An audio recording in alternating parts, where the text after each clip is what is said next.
Hello again. Now, if you watched my previous video, then you know that I intended to make a series of videos, I'm not sure how many, which would focus on some of the music of Jennifer Nettles and Sugarland. And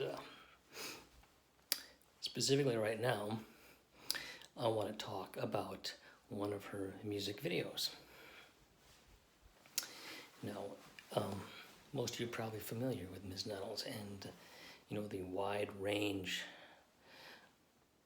the very eclectic range of styles and music that she sings. And you're probably familiar with one of her songs called Stuck Like Glue. It's kind of a very upbeat, poppy, fun song. Well, I stumbled across a few comments on YouTube where people said, well, I like the song, but that official music video is a little bit weird for me. So, I'm the kind of person that likes to form my own opinion, so I thought I'd go watch that official music video. And I did. And personally, I loved it. And I'm going to tell you why. Because when I see that video, what I see is this woman who appears to me to be this pathologic, crazy ex-girlfriend. Right now, we've all had to deal with some wrong women in our lives. So I think probably most people should be able to relate to that. And in the video, this woman goes up to the house of someone I assume is her ex, and she kidnaps him. And she brings him back to her home, where she ties him in a chair, and she force feeds him sugary foods like cake and ice cream that he doesn't appear to want. And then she takes this brown medicine bottle and drugs the man, okay? Now, I found that really funny because I had a woman in my life that used to drug me. And this is the honest to God's truth. And she admitted it on many occasions. And in her defense, it was for my own good. It really was. Sometimes it was hard for me to understand that it was in my own good for my systolic blood pressure to drop to 70 and below, where I would be stumbling around trying to maintain consciousness. But hey, she's the one with the Bachelor of Science in Nursing and years of ICU experience, so who am I to question her? I'm sure it was in my best interest. Right? Now, towards the end of the video, this man is tied in a chair, and he's drugged, and his cell phone starts to go off. And the woman picks up his cell phone to see who it is, and it's this blonde woman named Kim. Now, for all we know, this is the man's wife, who happens to be trying to figure out where he went to. And the woman sees this, and she gets angry, and she hauls off, and she pastes him one on the chin. And it got me thinking. Because, like I said, and you probably think too, is that, music is something we often relate to our own personal experience, just like I related it to my experience with the woman that used to drug me. But when I was a much younger man, I knew a woman named Kim.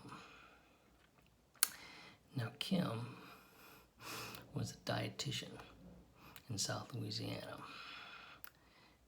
Very, very pretty, and she had short blonde hair. Now, and big blue eyes. And normally, I prefer longer hair. But she looked really good with short hair, although I often wondered what she would look like with longer hair. But that's besides the point. She had this really cute smile and a devilish laugh. And you just knew she was up to no good. Now, to the best of my recollection, and I believe my recollections are often flawed, but the best of my recollections, I met Kim when I was engaged to Ira. Now,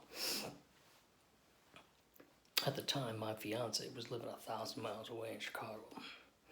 And, you know, a lot of us would go and hang out and dance or go out to eat and drink or whatever. And I often found myself going out with a group of people that included Kim and her dietitian sidekick named Mary. Now, Mary was kind of like the same height as Kim, short hair too, very, very pretty as well. And, but she was a little bit older and divorced and somewhat more serious than Kim, but nonetheless a lot of fun. And, you know, I just, for whatever reason, they often seemed to just come together. And I wasn't complaining because they were a lot of fun to hang out with. And,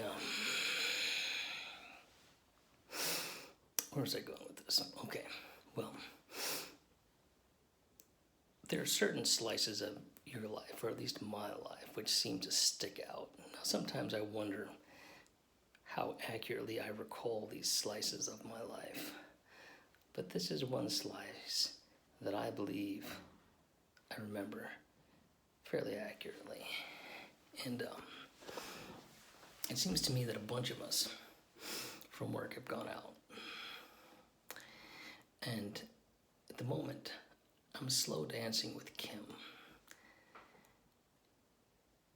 And if there's anyone else on the dance floor, I don't remember it. I just remember my hands around her waist and her arms on my shoulders and her hands clasped around my neck. And I'm thinking to myself, dear God, this must be some kind of special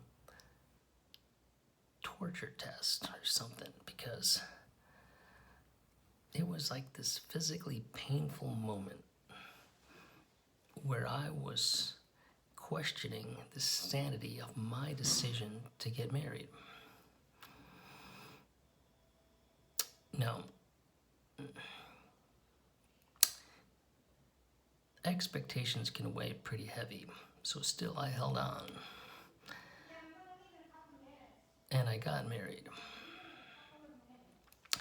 But like many of you, so I sometimes wonder what would have happened in my life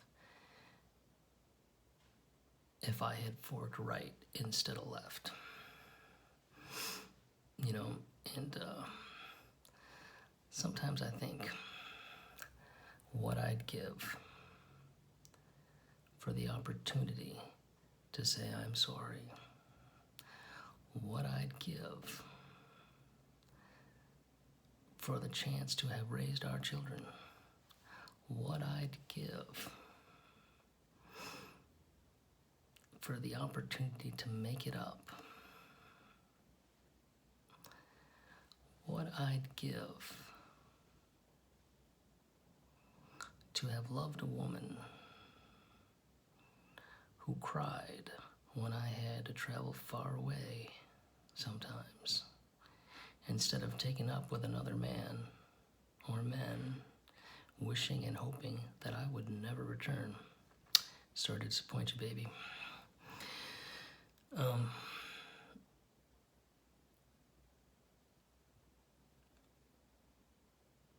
What I'd give for another chance at a woman like that.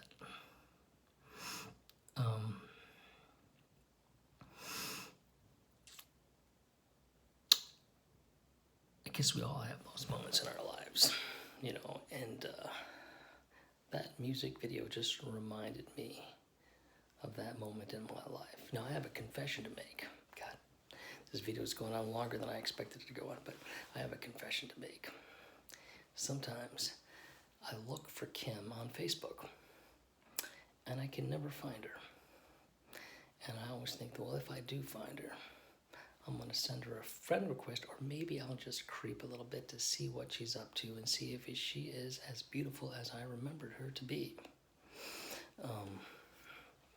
But anyways, like I said, this video is going on longer than I had intended, so I'm going to cut it short right here.